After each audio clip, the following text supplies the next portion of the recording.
Good afternoon. We've been focused as well on graphite for the last 6 years. Our strategy has been focused and centred on developing a sustainable, eco-friendly global graphite business. The demand, as we've heard, for battery minerals, particularly graphite, is looking very, very positive. I'd just like to share some of the facts that have come out from the German conference last week in Germany, in Berlin, that Christoph Frey, our technical director, attended to. The fact that 40% of the cost of an electrical vehicle is the battery, and 70% of the battery is the cells. And the fact is the anode is completely 100% graphite with a little bit of silica. That demand is growing. The demand for that graphite and battery graphite for lithium-ion batteries is growing at a phenomenal rate. We're seeing 700% growth. That is going to result in an enormous amount of graphite demand in the future. Every electrical vehicle that is being produced will require effectively 55 kilos of mined graphite, natural flake graphite. So that's an enormous dynamic that's going to shift into increased demand for graphite. Also sitting in the background is energy storage, and lithium-ion batteries have a play in energy storage. Combined with graphite is the most conductive industrial mineral, so effectively every battery will require graphite given its conductivity. We just saw the German government announce last weekend the phasing out of coal-fired energy, so there's a major shift towards energy storage via solar energy. That's really good for our business plan. We've been focused on graphite for 6 years. We're ASX listed. Our largest shareholder is Colonial First State. They've got 11% of the company. We've spent $30 million US in country. We've got a market cap of 36, and we've developed two strategic business plans: an upstream business in Tanzania producing natural flake graphite, and a downstream business, EcoGraph, producing battery graphite that we've just gone through. The downstream business is completely detached from the upstream business, and those combined businesses are valued at 356 million US. Firstly, Tanz Graphite, which is focused in Tanzania. We're planning to produce 60,000 tonnes. We've attracted two of the largest traders outside of China. Our production is very focused on producing graphite for the market outside of China. That has attracted ThyssenKrupp, German conglomerate, and Japanese largest trader, Sojitz. That arrangement has been the support for a financing led by KfW, and with the support of EFIC, we've got a debt financing process in place.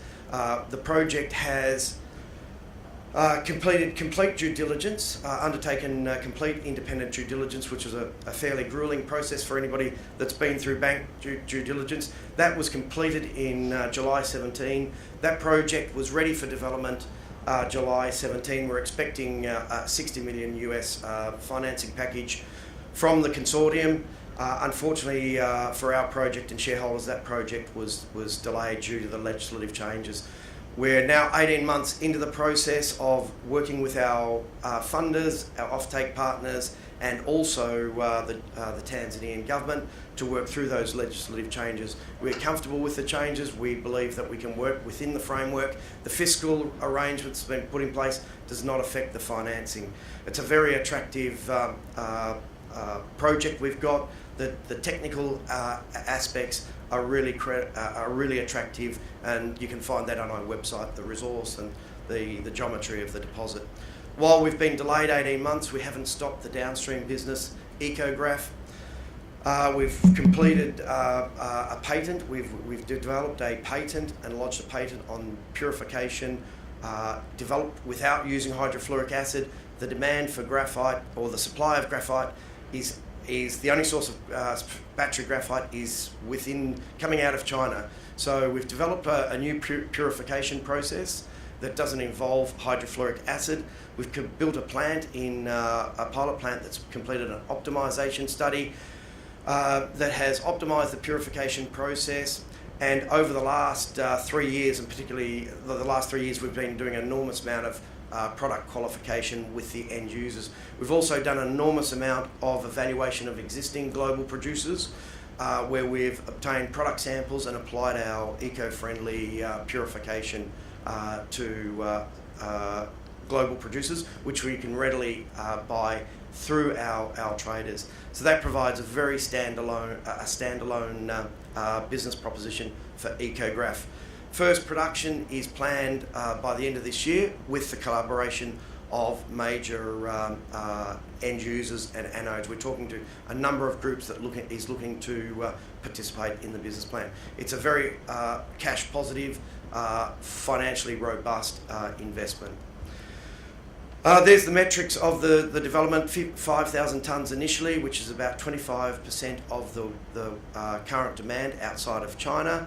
And again, we're structuring the production focused on meeting demand. A quick little presentation of the images of producing spherical graphite into the lithium-ion battery.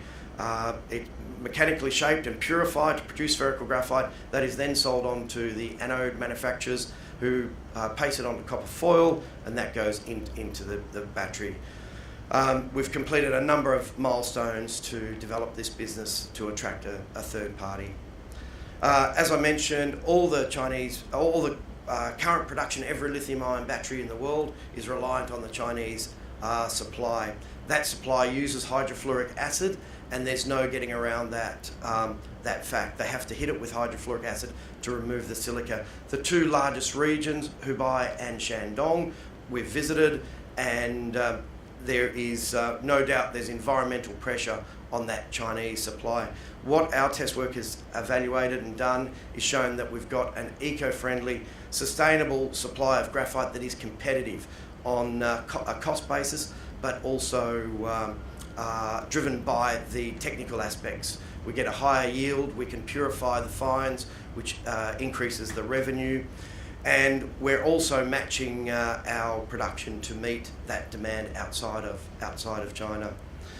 This is a quick overview of our product qualification. There's no point just producing product if you can't sell it, and we've done an enormous amount of product qualification. We've been working with all the major anode manufacturers over the last 3 years, providing product samples, feedback product samples, both in Asia, Europe and the US. The pricing for graphite is looking very, very strong and positive, combined with the demand thematic, the decreasing supply in China. Graphite prices have just increased over the last 12 months. The 3 grades of battery graphite have increased about 20% the last 12 months, but also some of the battery natural flake graphite prices have increased higher at 40%. So the outlook for demand is really strong. We've seen Chinese demand increase 39%, and we're seeing by 2020 the demand for spherical graphite outside of China going to 100,000 tonnes, which is going to require new supply.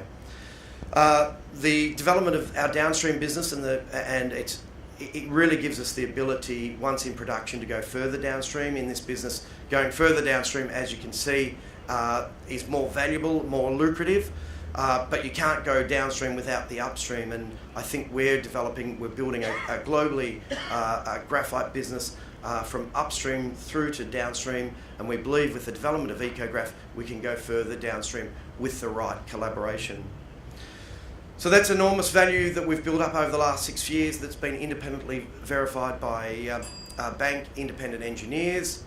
We believe that to unlock that value, we're on the cusp of unlocking the value. Firstly, in the upstream business with TANS Graphite, we're finalising the EPC contract and obviously the project financing and resolving the financing for a Panko to move forward. And then the downstream business, we've just announced this morning an updated business case with a pilot plant. Given the escalation in demand, we're revising how we develop the downstream in terms of 5 to 20,000, and we're in the process of formalising partnerships and obviously financing. So thank you very much.